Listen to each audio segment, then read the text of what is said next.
আসসালামু আলাইকুম। কেমন আছেন সবাই? আশা করছি আল্লাহর রহমতে সবাই অনেক অনেক ভালো আছেন।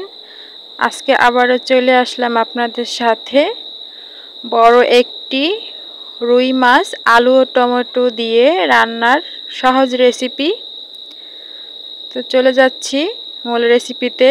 তো এখানে আমি এই যে বড় একটা মাছ ধুয়ে পরিষ্কার করে লবণ, হলুদ, মরিচ এগুলো মাখিয়ে নিয়ে কিছুক্ষণ রেখে দিয়েছিলাম। এখন ভেজে নিব।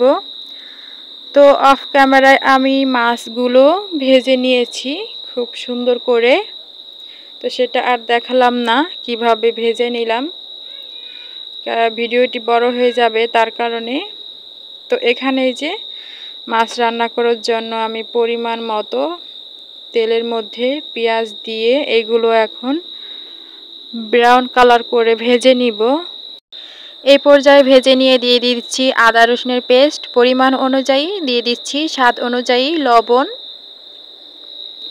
দিয়ে দিব গুঁড়া মশলা, হলুদ, মরিচ, ধনিয়া, জিরা এ সমস্ত গুঁড়া মশলা দিয়ে এবং পরিমাণ মতো একটু পানি দিয়ে মশলাগুলো কিছুক্ষণ কষিয়ে নিব। তো খুব ভালোভাবে নেড়ে চেড়ে কষিয়ে নেওয়ার পরে আমি এখানে আলু দিয়ে দিব। তো এই যে মশলার উপরে কিন্তু তেল ভেসে উঠেছে। এই পর্যায়ে আমি আগে থেকে কেটে রাখা আলু দিয়ে দিচ্ছি। এখন খুব ভালোভাবে মশলার সাথে মিশিয়ে নিব।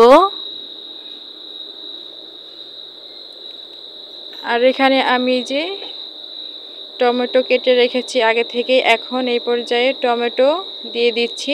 এখন আবারও কিছুক্ষণ খুব ভালোভাবে মশলার সাথে আলু ও টমেটো খুব ভালোভাবে কষিয়ে নিব।